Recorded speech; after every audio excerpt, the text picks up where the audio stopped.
Olá, este é o Poder 360 Entrevista. O convidado desta edição é o deputado federal Arthur Lira, do PP de Alagoas. Deputado Arthur Lira, muito obrigado por estar aqui no estúdio do Poder 360, aqui em Brasília. E eu começo perguntando, o senhor é candidato a presidente da Câmara. Por que o senhor quer presidir a Câmara? Fernando, na realidade, eu tenho muitos anos já na política, sempre trabalhei em prol da nossa sociedade no Legislativo, ocupei nesse período de 10 anos aqui na Câmara Federal diversos cargos importantes, presidente da CCJ, presidente da Comissão de Orçamento, a liderança do meu partido por 6 mandatos, e tenho, ao longo desse tempo todo, amealhado, ouvido, conversado, sentido muito dos problemas nacionais. Nós participamos de todas as discussões. O Brasil precisa, nesses 2 últimos anos, ter rumo. A economia, depois da pandemia, precisa deslanchar. Eu me sinto preparado para ouvir a todos, simbolizar para a Câmara a voz de todos os deputados. Nós temos experiência suficiente dentro do Parlamento para conduzir aquele plenário com altivez, de maneira democrática. Então, a presidência, nesse momento, ela servirá de termômetro para a mediação das diferenças que existem dentro daquela casa e que a gente possa levar isso em prol de um Brasil melhor, mais progressista. Já acompanhei muitas eleições para presidente da Câmara dos Deputados há alguns anos ali. E para ser eleito presidente dos 513 deputados, que é o total ali de cadeiras, é necessário fazer acordos com o centro, com a direita, com a esquerda, porque o presidente é de todos. Claro. Que tipo de acordos o senhor vai fazer com esses grupos para conseguir os votos para se eleger? Ou concessões, devo dizer? Não, em primeiro lugar, você tem que ser presidente da Câmara dos Deputados, dos deputados. Não é? Você não tem como segregar esse ou aquele partido, aquele ou outro deputado. Não. Você tem que ouvir a todos, o médio clero, como chamam, o baixo clero, o alto clero, partidos de esquerda, de centro, de direita. Sempre foi a nossa função ali como líder partidário ouvir e fazer bons acordos, que chegassem sempre no meio termo conveniente para determinados assuntos. Então eu converso da esquerda com muita tranquilidade, deputados do PT, do PCdoB, do PSB, do PDT, como converso com deputados do PSL, do Novo, do DEM, do Solidariedade, enfim, essa é a nossa função. E aí você tem que ouvir, você tem que saber mediar, você tem que saber contornar problemas e arestas para trazer para o plenário uma decisão sempre muito democrática. Então, nesse ponto, é muito importante ter diálogo. O meu perfil na Câmara dos Deputados é ter diálogo e cumprir minhas palavras, cumprir os acordos que faço. Você tem sempre muita facilidade em começar um diálogo largo, Fernando. Mas quando você chega num acordo, esse acordo tem que ser entregue. Mas deixa eu perguntar uma coisa para o senhor. Quando se faz um diálogo e se faz algum acordo para ter apoio para ser eleito, tem algumas pautas que interessam mais à direita, outras interessam mais à esquerda. Vamos tomar como medida o atual presidente da Câmara, Rodrigo Maia, todo mundo fala, e é verdade, ele teve o apoio de uma parte significativa das esquerdas, ou da oposição em geral, de esquerda, para se eleger e para percorrer esse mandato dele, que já vai chegando a quase 5 anos.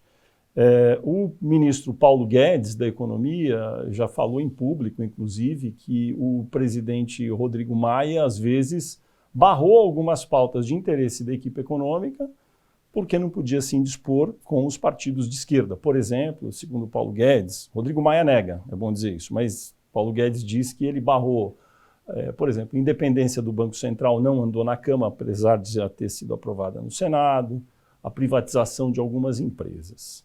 Como é que o senhor vai se posicionar? E o que o senhor acha do que aconteceu até agora? Olha, o presidente da Câmara, mais uma vez eu digo, ele tem que ser o presidente de toda a Câmara, né? A pauta liberal sempre foi uma pauta muito presente na vida política do presidente Rodrigo. O que houve para ele não pautar determinados assuntos, como a reforma administrativa, como a independência do Banco Central, como algumas privatizações, só ele pode responder. os partidos de centro sempre estiveram ao lado do meio termo, da construção de pontes, de textos, e nós votamos sempre, ao longo do tempo, as matérias mais espinhosas, como a reforma da Previdência, em tempos mais árduos, como agora em tempos onde o vento soprava a favor. Então, nessa realidade da eleição do presidente Rodrigo, nós participamos em 2 eleições. O centro esteve junto, votando, como alguns partidos de oposição. Só que, no meio desse caminho, com a maior independência dos partidos, não é? O presidente Rodrigo ele deu uma guinada mais à esquerda, convenientemente, para que algumas pautas não viessem a ser discutidas. E eu acho que nenhum governo precisa ter um presidente da Câmara líder do governo. Eu não serei líder do governo. Eu serei um presidente da Câmara dos Deputados. Mas também não pode ser um presidente que atrapalhe o país, que faça oposição ao país. E eu acho que nesses últimos 6 meses, o mandato do presidente Rodrigo, ele faltou com esse tipo de serenidade e de colocar assuntos de interesse do país para a discussão. Mas, por exemplo, vamos supor que o grupo de esquerda chegue para o senhor e diga assim: deputado Arthur Lira, nós podemos apoiá-lo, mas o senhor se comprometeria a segurar as pautas como independência do Banco Central, reforma administrativa, entre outras? Tudo que a gente trata dentro da Câmara dos Deputados, ela tem que ser construída em cima de muito diálogo. Eu sempre digo que as minorias têm que ser respeitadas, o regimento tem que ser cumprido à risca, você tem que ter um colégio de líderes que funcione na sua plenitude, as comissões e as comissões especiais da mesma forma, e a oposição sabe que, numericamente, ela não tem número para ganhar de 1 a 3, de 1 a 5, de 1 a 7, como em alguns casos aconteceram em alguns assuntos, como foi na regularização fundiária, por exemplo, né, esse mandato. Mas elas sabem também que vão contar com uma atuação transparente, clara, de tentativas de acordo ao máximo. E quando o assunto estiver maduro para ir ao plenário, ele irá ao plenário, independente de temas que sejam mais à esquerda ou mais à direita, que protejam o mercado ou que sejam contra. O possível e o normal é que nós tenhamos previsibilidade de ações e palavras de acordos feitos. Acordos têm que ser entregues dentro da casa. Isso é quem dá credibilidade a um presidente que pense em tocar aquela casa com harmonia e com muita serenidade ao mesmo tempo. O senhor está dizendo que não tem como prometer nem para a esquerda nem para a direita que vai vetar algum tema e que não vai pautar nunca. É isso? Não pode ser assim, eu penso que não pode ser assim. O presidente ele não é o dono da casa. A casa está acima do presidente. A casa é de todos os deputados. A Câmara Federal ela pertence a todos os 513. Quando um presidente se julga maior, ele massacra o poder, ele diminui o poder. Então, ele, na divisão do poder, na democratização da pauta, na amplitude dos debates, com transparência e absolutamente com independência, eu não tenho dúvidas que por onde andei, tanto na CCJ quanto na CMO, sempre foi esse o lema e as coisas sempre andaram muito bem. Nesse momento que a gente está gravando essa entrevista aqui no estúdio do Poder 360, dia 15 de dezembro, por volta de 4 horas da tarde, mais ou menos, ainda não está claro quais serão seus adversários ou adversário. Na verdade, tem um grupo que é liderado por Rodrigo Maia, que já declarou que deseja derrotar o bolsonarismo, é isso que ele tem dito, e imputa ao senhor ser o candidato do governo. O senhor é o candidato do governo? Olha, o meu partido faz parte da base do governo. Eu sou da base do governo, não nego. Fiz um movimento junto com outros partidos para dar apoio às questões do Brasil que são muito maiores do que 4 anos de mandato. Os problemas do Brasil são transversais, eles vão através do tempo e são graves. Independente de qualquer governo, nós temos a obrigação de dar estabilidade para que aquele governo que foi eleito pela população, seja de mais à esquerda ou de mais à direita, tenha como vencer as pautas a que se dispôs. Não é? Qualquer candidato desses nomes que estão postos aí como candidatos do presidente Rodrigo, e que foi eleito pelo Michel Temer como presidente, com apoio de Moreira Franco, com apoio do PSL nas últimas eleições, quando o presidente Bolsonaro era do PSL, Isso nunca foi problema, o Rodrigo sempre manteve uma posição de independência. Então, esse subjugamento, essa preventividade, essas coisas que são soltadas na imprensa de maneira a carimbar esse ou aquele, não vão colar internamente, porque os deputados se conhecem, todos conhecem os perfis de cada um. E qualquer candidato que venha para essa disputa não será de fora da base do governo, a não ser que a oposição lance um candidato próprio e ainda de alguns partidos. Porque para ser realmente contra o presidente Bolsonaro, tem que ser do PT, do PSOL ou do PCdoB.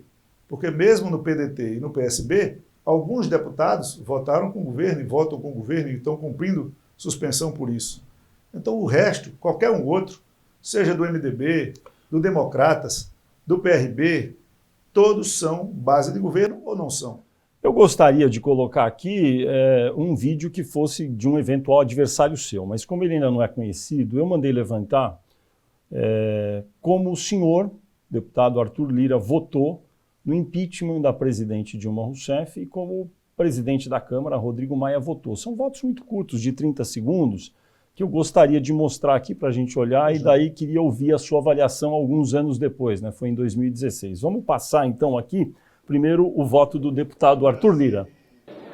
Tenho o prazer de abrir a votação do último estado, estado de Alagoas. Antes do meu voto, queria parabenizar o belíssimo trabalho do relator, meu amigo pessoal, deputado Jovair Arantes. Não acredito que o resultado de hoje, já consagrado por esta casa, vá permitir que a casa não tenha diálogo para encontrar um caminho para o desenvolvimento do Brasil. Em nome desse diálogo, em nome do desenvolvimento, no meu segundo mandato, chego aqui com a certeza de que o desenvolvimento e a mudança da vida das pessoas é o grande trabalho deste Congresso. E o Brasil está parado. E nós temos que encontrar essa saída. Em nome dessa saída, do progresso dos alagoanos, dos meus filhos, de quem convive em Alagoas, eu, encaminhando junto com o meu partido, que fechou questão a favor do impeachment, dou meu voto sim ao prosseguimento. Deputado Arthur Lira, PP do Estado de Alagoas, votou sim e acumulou 362 votos. Vamos ao vídeo do presidente Rodrigo Maia, quando votou também a favor do impeachment de Dilma Rousseff. Vamos dar uma olhada. Como vota o deputado Rodrigo Maia, Democratas? Senhor presidente, o senhor entra para a história hoje. Pela minha família, mas principalmente pelo meu pai, que foi, quando prefeito do Rio, o prefeito César Maia, atropelado pelo governo do PT. O PT rasga a Constituição no Rio e rasga a Constituição aqui. O meu voto é sim! Rodrigo Maia, do DEM, do Rio de Janeiro, votou sim, 247 votos. Muito bem, esses foram os votos, né? 4 anos, né? História aí, uma sessão histórica. A Câmara dos Deputados aprovou o impeachment de Dilma Rousseff naquele ano. O senhor votou a favor. Rodrigo Maia votou a favor. O senhor vê diferença aí no enfoque dos dois votos ou fica tudo no mesmo plano? Não, como a minha vida é reta, as minhas palavras dentro do Congresso são planas, eu não teria dificuldade nenhuma de repetir um voto como esse hoje. É o que eu prego. Mesmo querendo o apoio do PT hoje? Mesmo querendo o apoio do PT, que eu sempre preguei e prego conversa, harmonia, desenvolvimento para o país, que essa casa tenha sempre o diálogo expresso nas suas lideranças para que a gente sempre encontre uma saída para o desenvolvimento. Foi isso que eu preguei ali. Não teve ódio, não teve rancor, não teve desabafo. Um voto, para mim, bastante... E olha que fazem 4 anos, a gente nunca sonhou em ter essa entrevista aqui. Eu não sei se o Rodrigo hoje, mais à esquerda, teria como repetir o voto dele, sinceramente. Né? Todo esse carinho, toda essa proteção. E ali mostrou, não tenho dúvidas, um rancor de perseguição ao pai, que o PT rasgava a Constituição do Estado, que rasga a Constituição do Brasil. Eu não teria dificuldade, na minha análise, de repetir o meu voto com serenidade. Eu não sei se ele repetiria o dele nas condições de hoje, o que mostra uma mudança de rumo quando é conveniente, no meu ponto de vista. O senhor enxerga na condução desse processo atual de sucessão dele, Rodrigo Maia na Câmara, um pouco de rancor, para usar a palavra que o senhor usou agora, na forma como ele tem conduzido? O presidente Rodrigo, ele foi durante um tempo, e eu acho que poderia estar terminando o mandato dele com muita altivez. Se nós recebemos críticas que são colocadas na imprensa como candidatos do governo, e todos serão, não tenho dúvida que todos serão da base do governo, muito mais críticas houve nesse ano de pandemia. Houve uma concentração de poder muito grande, nós não temos acesso às pautas, nós não temos acesso às relatorias, nós não temos acesso às medidas provisórias, não há um cumprimento de anterioridade de medidas provisórias, não há pauta de deputados sendo votadas com frequência. E houve uma concentração de poder muito nociva. Então eu poderia aqui dizer que, nesse momento, um candidato apoiado por ele seria aquele que daria prosseguimento a esse tipo de encaminhamento no Legislativo, que não é cabível. Né? Então, para a gente não ficar nas conjecturas, nas fake news, nas alegações de suposições, eu tenho a minha postura clara dentro do parlamento, defendo a participação ativa de todos os deputados, farei isso com muita tranquilidade, porque sei ouvir, sei compreender e sei transigir com relação a acordos que são feitos. Independente disso, a gente também tem todo lado assim, de muita truculência no seu final, de muita pauta exclusivista. Truculência por parte... Truculência política, não é truculência física. Truculência política, por parte do presidente Rodrigo Maia? No final da gestão do presidente. Então, nessa questão toda, é importante que a gente tenha a tranquilidade para fazer essas diferenças. Eu não creio que qualquer nome que seja apoiado por Rodrigo seja um sucessor das práticas dos últimos 6 meses. Como também eu tenho a certeza que eu não serei líder de governo algum como presidente da Câmara. Mais uma vez eu digo, eu tenho independência necessária, tenho respeito por todos os deputados, como eu acho que o governo também tem respeito pelo meu perfil, que é absolutamente previsível dentro daquele Congresso. Eu gostaria de falar algumas pautas que o Brasil discutiu ao longo dos primeiros 2 anos do governo do presidente Jair Bolsonaro, e que o senhor pudesse, eventualmente, dizer como as encaminharia se viesse a ser presidente da Câmara. Vamos começar com o debate sobre teto dos gastos. Isso está inscrito, para quem nos assiste, foi uma medida muito patrocinada pelo então ministro Henrique Meirelles, que ele falava, é tão impossível controlar, vamos colocar na Constituição, porque daí não vai ter jeito de os políticos virem aqui e querer gastar mais do que pode. Muita gente fala, bom, naquele momento talvez foi importante, mas depois é muito difícil trabalhar com isso, porque há muita pouca margem de manobra para a equipe econômica. O senhor acha que essa norma ela é boa, deve ficar para sempre, ou ela deve ser mudada ou aperfeiçoada? A gente entende da seguinte maneira. Onde é que teto de gasto é importante? Em países que não dão segurança, que não transmitem segurança para os seus investidores. Você nunca ouviu falar de teto de gasto nos Estados Unidos, teto de gasto na Alemanha, teto de gasto na Inglaterra, né? Teto de gasto na França. Os governos dos Estados Unidos chegaram agora, encheram um avião de dólar, foram na China, compraram o que precisaram e trouxeram. Já as pessoas, se fosse aqui no Brasil, tinham uns 500 presos.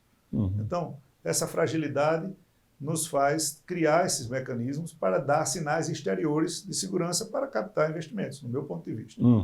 Então, já que foi criado, nós temos absolutamente que respeitá-lo e nos moldarmos a essa realidade. Quando ele foi pensado, a gente tinha que votar a reforma da Previdência, a gente tinha que votar a reforma administrativa, a gente tinha que votar várias reformas para que ele ficasse em pé, não ficar um teto em cima de um pilar só que ele vai cair. Então, na minha gestão, eu vou respeitar o teto de gastos, nós precisamos ter seriedade e coragem para discutir alguns assuntos que virão na PEC emergencial, e aí a peça mais importante que está sendo vilipendiada do Congresso esse ano é o orçamento. Se o Congresso Nacional, como outras câmaras legislativas do mundo, soubesse a força que tem na confecção da peça orçamentária, seria outra realidade no Brasil. Você não pode ter um orçamento gigantesco que nós temos uma capacidade de menos de 5% de investimento e de mobilidade ali entre as UBICs. O resto é todos de pagamentos obrigatórios, de coisas que estão carimbadas. Então, nós precisamos, até por situações muito particulares, tem um ano que a maior dificuldade é na segurança, você tinha como acomodar mais dinheiro para a segurança. No outro ano é na saúde, vem com dinheiro para a saúde. No outro ano é na educação, traz o dinheiro para a educação. Então, você precisa ter ali uma desvinculação orçamentária que não maltrate nenhum setor básico da competência do Estado, mas que o Congresso tenha autonomia e liberdade, como eleitos pela população e representantes do povo, de poder fazer essa análise, Fernando. E ela é importante. Agora, então, a desvinculação, que pode vir na PEC emergencial, como a desvinculação, a desindexação, elas têm que ser tratadas sem versões, com muita seriedade, serenidade e com o tempo necessário para amadurecer essa tese. Agora, tem problemas muito urgentes, né? Um deles é que no início do ano, agora, 2021, o Brasil ainda não estará crescendo como deveria, não haverá empregos à disposição aí dos brasileiros que estão à busca de uma ocupação, e o auxílio emergencial acaba agora em dezembro de 2020. E muitos dos seus colegas congressistas defendem criar uma transição com algum tipo de auxílio emergencial no início do ano, até que se tenha alguma outra solução mais perene. Qual é a sua opinião sobre isso?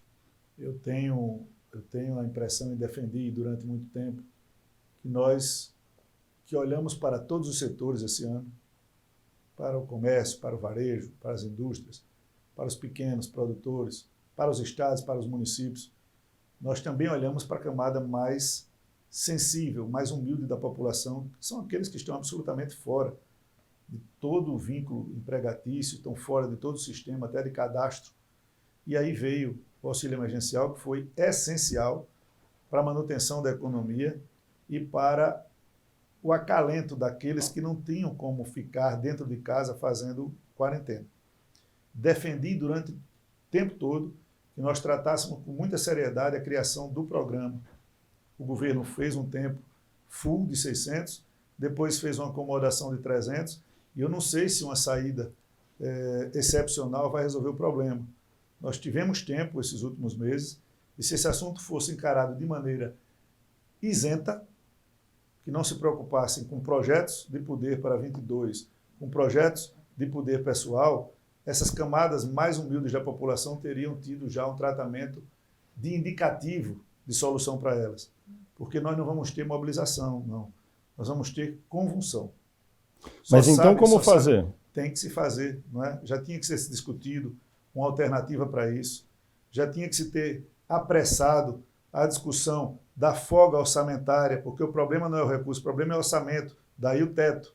Então, o teto teria que ter sido provocada essa discussão mais intensa, ou no Senado e na Câmara, para que nós encontrássemos uma solução que vai ser doída, mas é necessária. Mas agora, está chegando o final do ano, isso não foi discutido, então não tem como pagar nada em janeiro. E se não aprovar a LDO, é que não tem nenhum 12avos. Pois é, não, exatamente. Agora, chegando janeiro, supondo-se que, enfim, como a gente está observando, não vai ter nada aprovado, que tipo de encaminhamento deveria ser dado? Aprovar algum tipo de programa emergencial de auxílio por algum tempo para esses chamados invisíveis? E com que dinheiro do orçamento sem furar o teto? Esse é um problema que nós vamos nos deparar. A pandemia voltou a crescer, né? Os números subiram um pouco, ou muito em alguns estados, e se volta aquele temor, de novo, de algum tipo de isolamento ou de quarentena. Sofre a economia, consequentemente, e piora a situação. Então, é um problema complexo, e nós temos poucos dias, o recesso está aí, para o dia 22. Se não houver um encaminhamento, no meu ponto de vista, de uma acomodação, de votação urgente da PEC emergencial, nós não teremos uma solução para janeiro. Para janeiro, a não ser que venha de novo através de medida provisória, com a sensibilidade do governo poder propor. Mas aí acho que o governo não pode propor no ano que vem, porque termina o efeito da emergência que ele podia ter essa liberdade este ano, não é? É isso. Mas não há previsão, pelo menos até essa semana, de nenhum tipo de prorrogação do orçamento de Agora, guerra. Então, para falar assim, só tem um jeito, Fernando, é enxugar na carne, é diminuir espaço fiscal para se poder criar alguma coisa nesse É isso que eu ia perguntar para o senhor, né? Porque quem nos assiste aqui, digamos, um operador do mercado lá na Faria Lima, ou alguém que é, digamos, da oposição, das esquerdas, que é a favor do auxílio. São posições antagônicas. A sua posição pode até ter o auxílio, mas tem que ser dentro do teto dos gastos, é isso? Tem que ser dentro do teto dos gastos. Qualquer medida tem que ser dentro do teto dos gastos. Porque neste ano houve uma exceção. Toda né? excepcionalidade que se tiver que fazer vai ter que ser feita dentro desse ano. Uhum. Então, se o governo tiver que tomar alguma medida, ele vai ter que tomar dentro desse ano, como é o caso das vacinas. Uhum. Né? Então, se aprovar alguma coisa para a compra de vacinas, tem que ser esse ano, dentro do que foi desprendido. Para combater a pandemia, o valor é mínimo que vai ser gasto para atender os brasileiros. O senhor falou em vacinas. Há uma disputa política grande, não é segredo para ninguém, entre o que pensa o Palácio do Planalto, com o presidente Jair Bolsonaro, e com o que pensa lá no Palácio dos Bandeirantes, o governador de São Paulo, João Dória. João Dória marcou uma data para começar a vacinação, 25 de janeiro, foi criticado em Brasília por integrantes do Ministério da Saúde. Quem está certo nessa disputa? Olha, é um assunto que não cabe disputa. Mas tem alguém mais certo que o outro? Esse assunto, como eu disse, ela não cabe disputa. Eu acho que o correto, tenho certeza que o correto, é que qualquer vacina, seja de que origem, de qualquer laboratório, que tiver o certificado da Anvisa, o governo tem que correr atrás para facilitar o acesso da população a essa vacina. Isso machuca muito as famílias, há uma preocupação recorrente de todos com essa pandemia, que abalou tanto as famílias como o sistema econômico. Não é? Ela foi avassaladora. Então, não importa se a vacina é da França, não importa se a vacina é americana, se ela é inglesa, se ela é chinesa, teve a certificação do nosso órgão de controle, que dê tranquilidade à população, ela tem que ser providenciada. Erra quem quer atropelar os certificados de Anvisa e pensa errado quem fica contra um sistema que vem para dar um alívio à população de um temor de perder entes queridos com mais ou menos comorbidades. O senhor está dizendo que os dois lados estão errados, então é isso? Bolsonaro e Dória? Não é os dois lados estão errados. O lado certo é defender, nesse momento, calma, nós não podemos, por isso ou por aquele motivo, politizar. Talvez as informações estejam chegando de maneira equivocada ou propositalmente equivocadas nos meios de comunicação, porque eu não vi, por exemplo, nenhuma negativa do governo para que, após a certificação, tenha restrição a qualquer vacina. Mas o governo federal se atrasou um pouco ao se comprometer a comprar? Parece que não tem mais vacina disponível. Aí é aquele jogo de aposta. Determinados países apostaram na Pfizer, determinados países apostaram na Coronavac, determinados países apostaram na vacina de Oxford. O Brasil foi na de Oxford, que estava mais adiantada e, de repente, teve um problema. Então, para isso existem as fases, para isso existem os órgãos de controle, e aí é aquele jogo, né? Você, às vezes, aposta num cavalo e ele está na frente, leva um tope e cai. Teria que ter apostado em mais de um cavalo? Poderia ser. Aí a questão do consórcio, da OMS, que há uma quantidade reservada, não sei se apropriada para quantidades brasileiras, mas foi outra aposta que o governo fez. Então, eu acho que com esses testes, aí, o mercado vai se abrir e nós torcemos para que isso ande a contento. A medida do governo que vai tratar da compra de vacinas, dos recursos extras, tem uma discussão em torno dela que vai incluir um item que obrigará quem desejar tomar a vacina a assinar um termo de responsabilidade. O senhor considera essa uma boa medida? Eu penso que nós temos que ter muita calma nesse momento, né? Qualquer movimento brusco de, mais uma vez, politizar esse assunto é perigoso. Se eu puder atuar, eu vou atuar como mediador, como um cara que sempre se preocupa em evitar posições extremadas, né?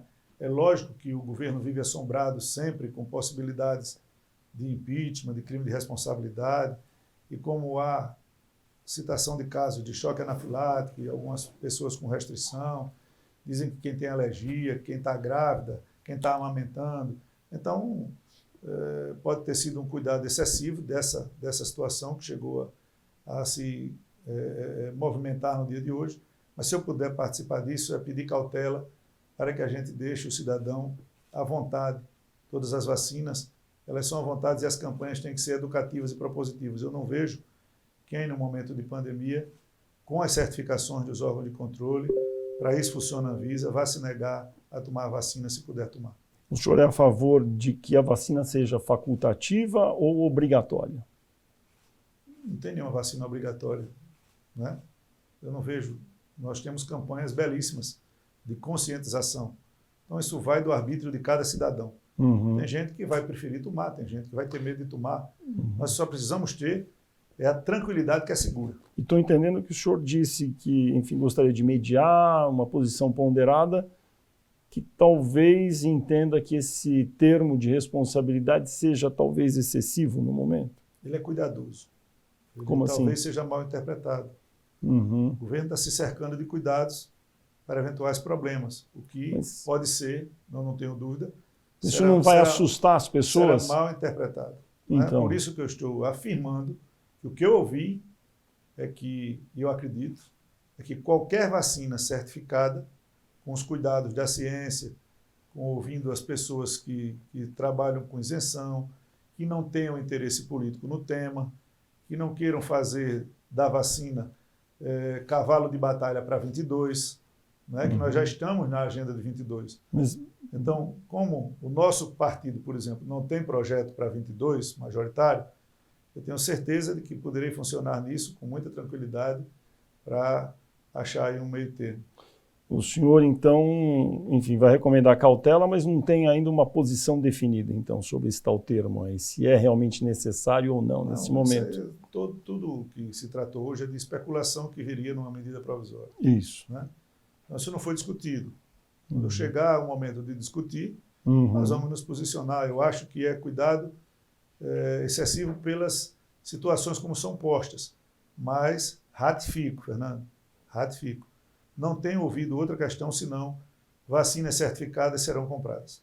O senhor enxerga algum erro por parte do governo federal nesse processo todo da pandemia, na condução agora do ministro Pazuello, na forma como o governo se comunica com a população? Por que eu pergunto? Porque as esquerdas, das quais o senhor precisa o voto para ser eleito, acham que o governo erra, que o presidente Bolsonaro teve um discurso que minimizou o risco da pandemia, que o ministro Pazuello talvez devesse ter se organizado antes, tentado se comprometer a comprar mais vacinas e se comprometeu principalmente com uma que deu para trás, que é a de Oxford. O senhor acha, que juízo o senhor faz da atuação do governo Bolsonaro durante esse processo? Em primeiro lugar, eu quero dizer que muito pouco ou nada nós sabíamos do Covid-19. Se você lembrar, voltar um pouco para trás, o excelente comunicador, o ministro Mandetta, ele dizia, só vá para o hospital quando estiver sentindo falta de ar. Eu poderia hoje dizer que o Mandetta foi responsável por centenas de milhares de pessoas que morreram porque procuraram os serviços de saúde quando já estavam com os pulmões comprometidos? Não posso ser leviano, mas eu fazia essa crítica lá atrás. A gestão do ministro Mandetta não comprou respirador, não comprou máscara, não comprou EPI, não providenciou as UTIs, que disse que ia fazer, e orientou todo mundo a ficar em casa e só sair de casa quando tivesse sem conseguir respirar.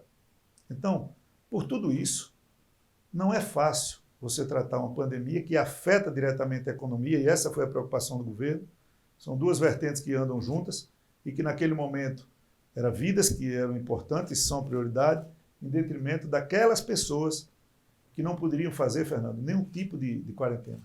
Aquele cara que abre a geladeira está vazia, o cara que tem que ir todo dia para a rua como ambulante para vender espetinho, para dar comida aos seus filhos. Como é que o cara fica dentro de casa com uma casa de 10 metros quadrados, com o esgoto passando na porta, sem água para lavar as mãos, para beber? Então, a realidade da situação era essa dicotomia.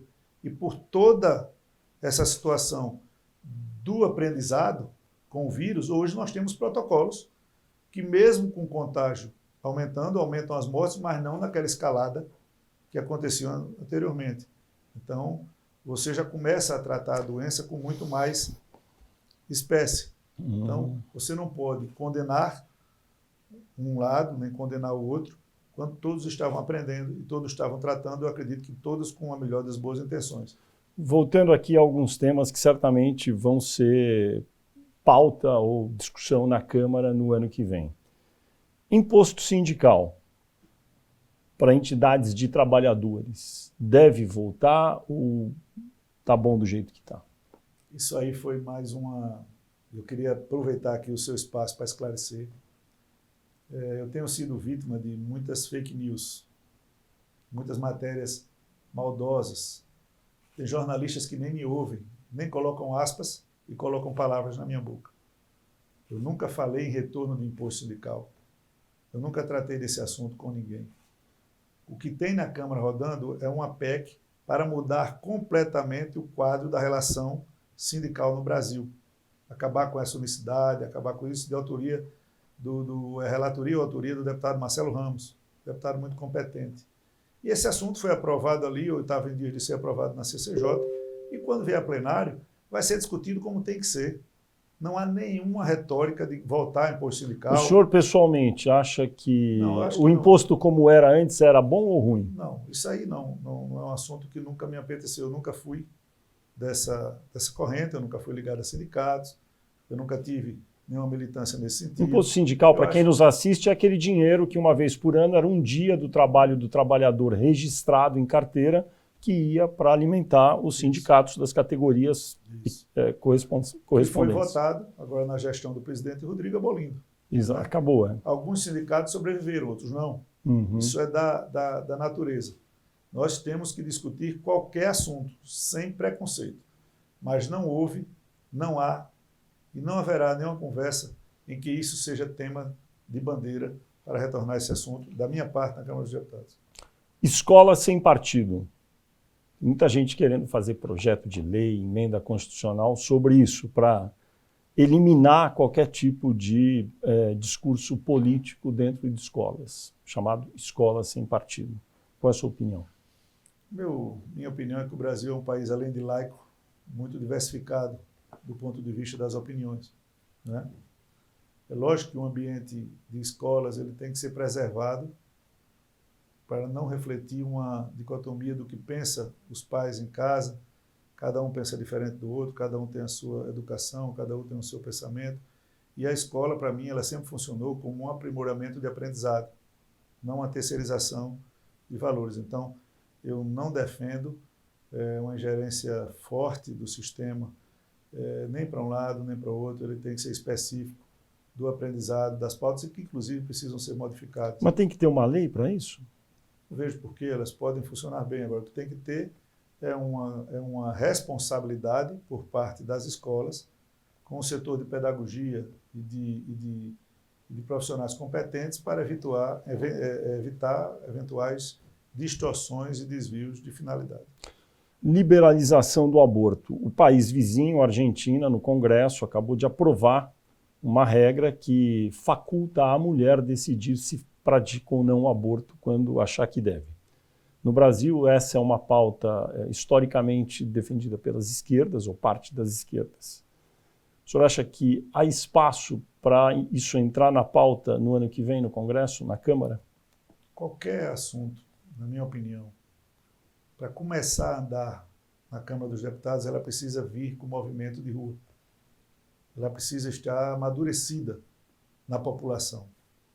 Enquanto não houver um amadurecimento, uma maioria clara, um convencimento, uma certeza de assuntos que tangem a lados opostos como esse, eu não acho que ele esteja maduro para vir à pauta do Congresso Nacional. Se houver convencimento, se houver um clamor da sociedade, se ele estiver amadurecido, cabe ao presidente da Câmara colocar em pauta. Qualquer assunto com maioria esmagadora, tranquilizada, né, pacificada, é a função do presidente da Câmara, se houver maioria no Colégio de Líderes, que terá o critério da proporcionalidade obedecido na sua plenitude, numa gestão que por acaso eu venha a ter, ou que terei, ela será rigorosamente obedecida. E se tiver amadurecido, Fernando, vai à pauta. Se não tiver, não há possibilidade. Voto impresso, o senhor é a favor ou contra? Eu acho que tem que se tirar determinadas versões. A gente já defendia há muito tempo que se fizesse um piloto, que se encontrasse uma maneira, como houve no voto digital. O voto digital não começou do dia para a noite. O digital ele evitou muitas fraudes, defunto votar, um votar pelo outro, haver manipulação de mesários na urna eletrônica. Então, quando você entra com a digitalização, você bloqueia essas falhas que são humanas, não tecnológicas, do pleito eleitoral. A questão do voto impresso, se o eleitor não tiver contato, se tiver um sistema desenvolvido que trabalhe com tranquilidade, que aquele voto ali seja mostrado ao eleitor e colocado na urna à parte, você podia fazer um piloto para isso.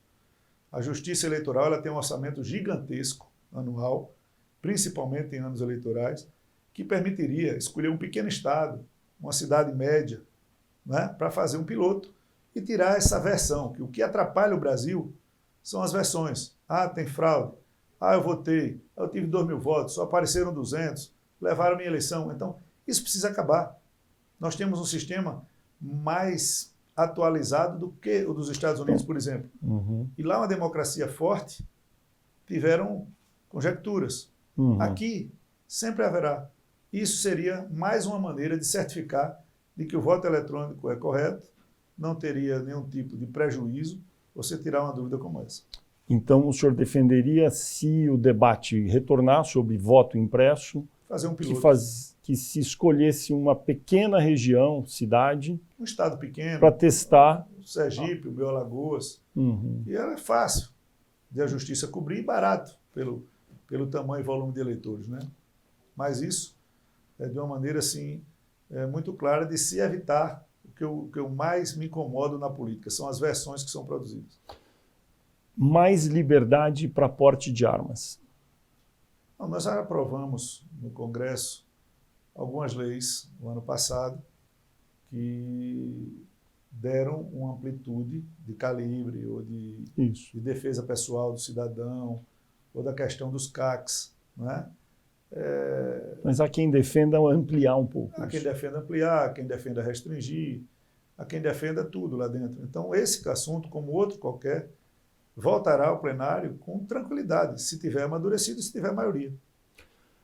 Durante a presidência do presidente Rodrigo Maia, houve uma medida provisória do governo do presidente Bolsonaro que eliminava a necessidade de empresas, sociedades anônimas, de publicar balanços em jornais impressos de grande circulação. A mídia estabelecida protestou, o presidente Rodrigo Maia segurou essa medida provisória com a ajuda de alguns líderes, essa medida provisória caducou e hoje continua a vigorar essa regra, bem brasileira, da publicação dos anúncios, dos balanços nos jornais impressos. O que o senhor acha dessa regra? Veja, esse é um exemplo claro, claríssimo, de independência de um poder com relação a outro. Não se precisou travar uma guerra, não se precisou fazer nenhum tipo de manobra, simplesmente nós, dos partidos de centro, o presidente Rodrigo Maia não faria só, deixamos caducar essa medida provisória. Né? Esse é um exemplo claro de que quando o Legislativo não concorda com algum tipo de lei produzida, ele se manifesta. Mas essa é uma regra boa? Da mesma forma que quando nós não nos manifestamos sobre determinado assunto é porque nós não queremos legislar. O não legislar é legislar. O não se posicionar é dizer, olha, esse assunto está correto. Então, às vezes, quando há uma interferência muito forte de outros poderes no legislativo, porque é o mais forte e o mais vulnerável ao mesmo tempo, ele sempre se comportará com independência, como nós fizemos nesse caso. E nesse caso a regra é boa? Se fosse uma regra boa, ela teria sido aprovada.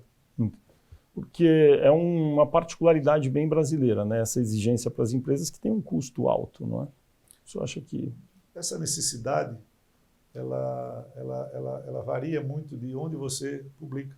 Você pode publicá-la no Diário Oficial, você pode publicá-la em vários outros jornais de circulação que não sejam aqueles que têm esse foco nessa situação. Teve outra que eu estou me lembrando agora, que foi a carteirinha de estudante, que acabava-se com a possibilidade de a União Nacional dos Estudantes ser a emissora principal dessa carteirinha. Essa medida provisória também acabou caducando.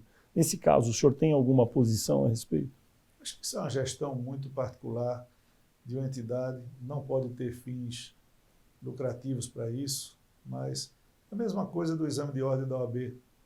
Você interferir dentro de uma categoria que tem seu regramento próprio, é uma gestão legislativa que nós não precisamos. Brasília tem que deixar o Brasil andar. Quando Brasília interfere demais, geralmente atrapalha. Então, nessas situações, sejam de entidades, sejam de categorias, quando elas mesmas se regem e encontram um ponto de equilíbrio, não tem que ter ingerência por parte do Legislativo quando o assunto está caminhando de maneira satisfatória. Quando há exageros e excessos, chegam as denúncias e a gente apura. Lei da ficha limpa precisa ser alterada? Ela tem, como todas as leis, e olhe que o Brasil ele tem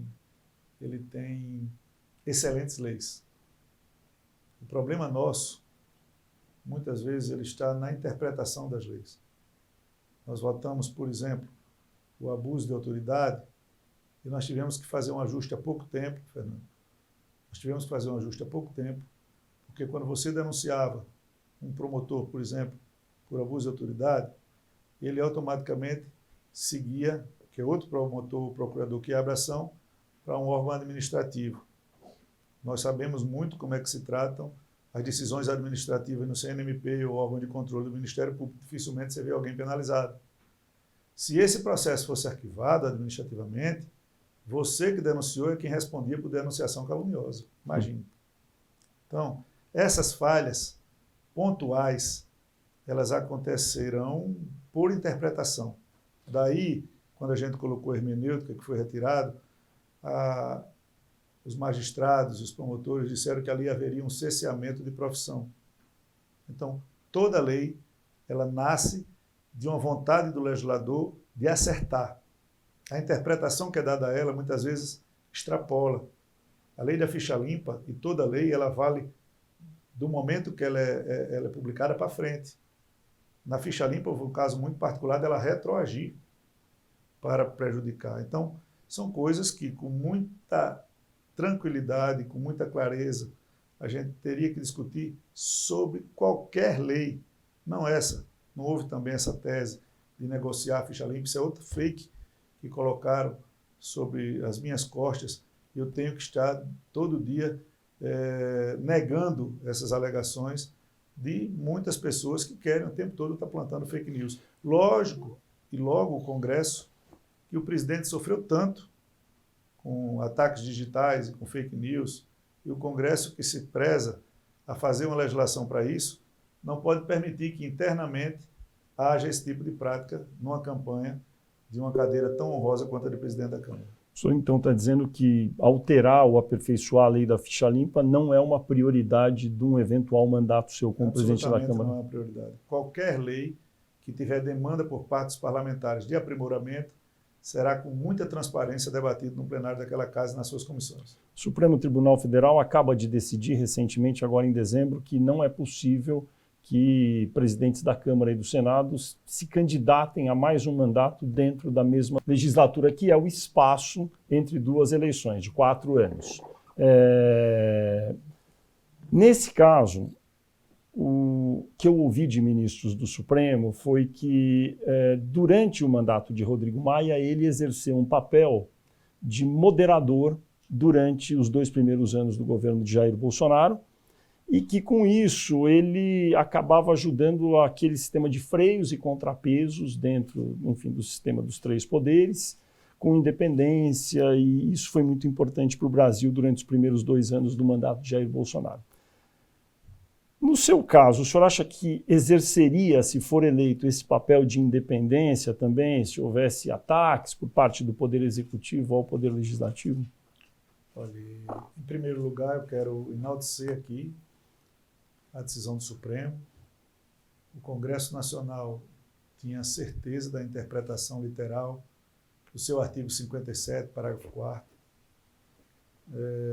vários partidos na Câmara se posicionaram no manifesto contra a alteração de uma lei máxima do nosso país, com a literalidade clara, regimento claro. Então, o fato de você mexer naquele artigo, você poderia perpetuar uma pessoa no comando de uma casa com 513 deputados. Ali não teve nada que fosse personificado, mas não se pode negar que o presidente trabalhou muito para que isso fosse aprovado. Isso faz mal à democracia, à oxigenação, à mudança, à alternância de poderes. Ela é princípio fundamental naquela casa. Não só uma pessoa é capaz de pesar ou de fazer contrapeso. Qualquer um com discernimento, com tranquilidade, com harmonia, com serenidade, mas acima de tudo com palavra, tem condição de tocar aquela casa na amplitude das ideias múltiplas que tem ali. Ali nós temos representantes de todos os setores, de todas as ideologias, com imparcialidade e principalmente com independência. Então, o que aconteceu foi louvável. Nós não podemos abrir exceções para que outros poderes, o Poder Executivo poderia fazer isso indefinidamente, governadores podiam fazer, prefeitos podiam fazer, não é? Presidentes de poderes podiam fazer.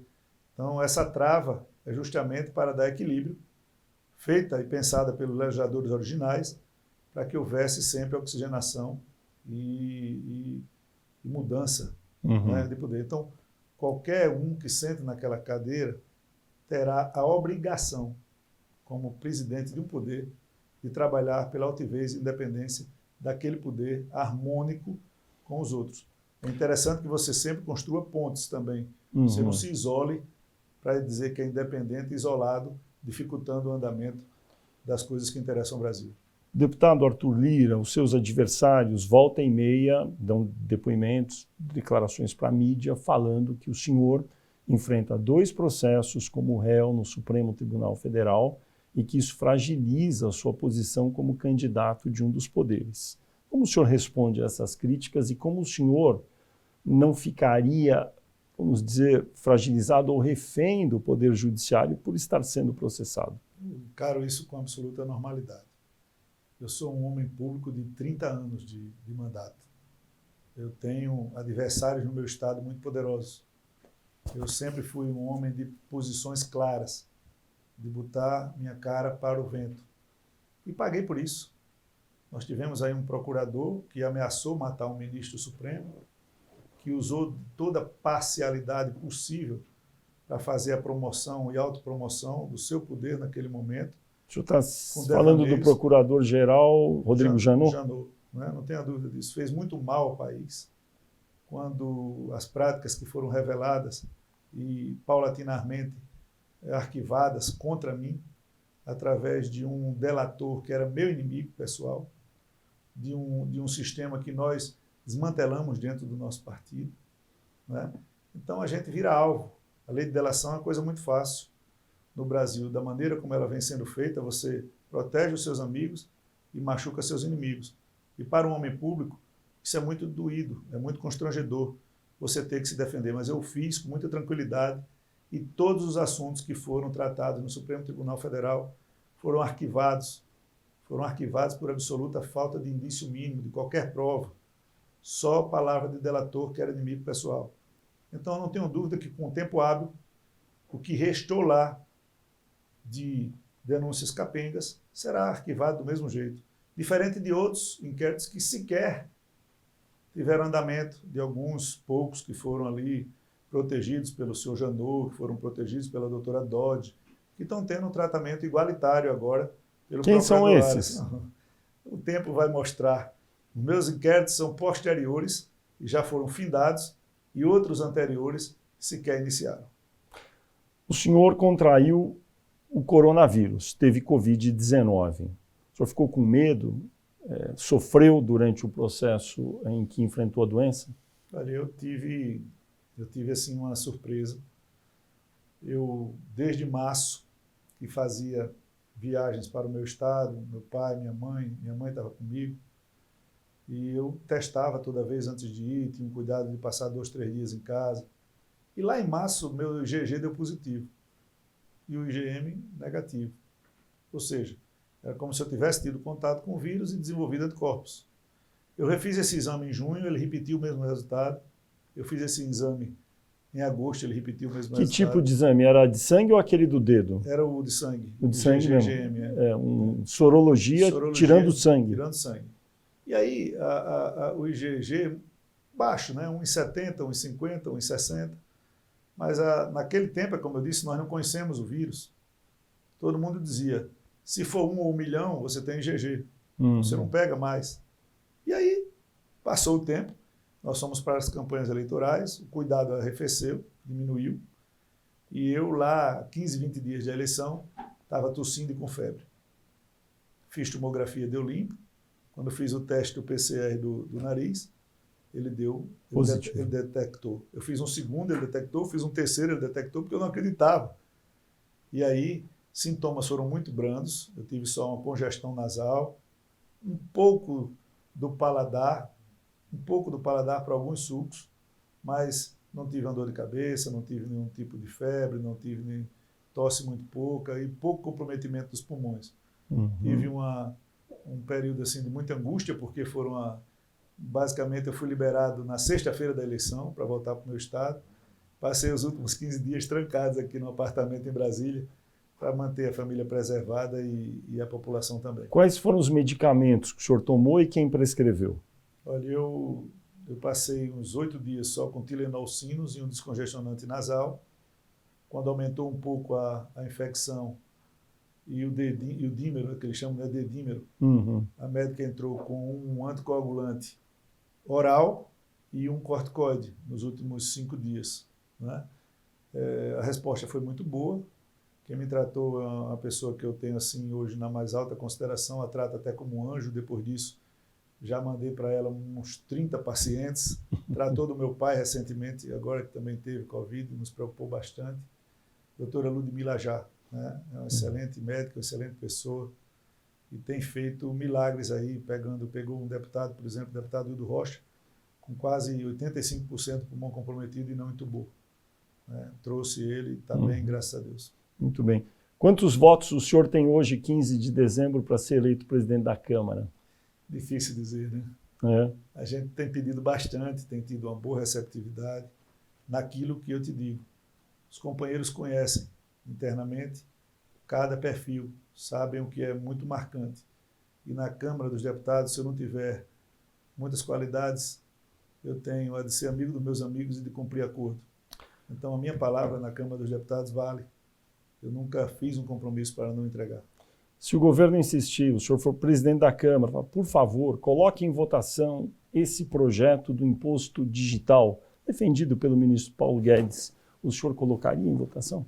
Olha, a economia mudou muito. Não é? Eu sempre tive uma visão de que ele poderia ser subsídio para 2 coisas. Ou para desoneração, ou para a criação de renda de um programa. Programa social. Programa social. Né? Mas o nosso problema, mais uma vez eu digo, não é a fonte de recurso, nenhum recurso, é o orçamento. E aí nós tínhamos que fazer essa acomodação. Mas o mundo mudou. Hoje você não tem a mesma relação que você tinha 30 anos atrás comercial. E tem muita gente com muito dinheiro, que circula muito, que não está pagando. Não paga nada, não deixa nada no Brasil. Estou vendo que o senhor é simpático à ideia. Eu sou simpático à ideia. Eu acho que tudo bem discutido, tudo bem amadurecido, tudo bem enraizado. Tem gente que fala que vai aumentar imposto, porque é um imposto em cascata. Mas você tem várias ideias. Tem ideia que a empresa que está legal, a empresa que já... Eu recebi uma proposta, vou me debruçar sobre ela, de empresas que estão regulares pudessem abater isso nos impostos que já pagam, como uma forma de compensação. Mas era uma aferição do tamanho da arrecadação ou do que existe de movimentação no Brasil e no mundo. O mundo hoje é virtual, o mundo hoje é digital. Então, essas empresas, elas ficam fora da vida, da mão do Estado, da cobrança de impostos que são devidos. Entendi. Ou seja, teria que debater e não poderia significar aumento de imposto, é isso? Teria que diminuir algum outro imposto para ter isso. Se você só nega, se você não tem uma empresa com vida regular, você vai pagar imposto. Agora, e quem já paga não poderia pagar mais. Poderia fazer uma compensação. Essa ideia me foi proposta numa reunião que eu tive em São Paulo, por um empresário competente e mandou para mim esses dias, nós estamos analisando. Muito interessante. O senhor diria que, eleito, quais seriam os 3 projetos mais relevantes no primeiro semestre do ano que vem? Nós temos diversos. Mas os 3, tem que ter prioridade. Nós temos aí reformas que precisam ter andamento, não é?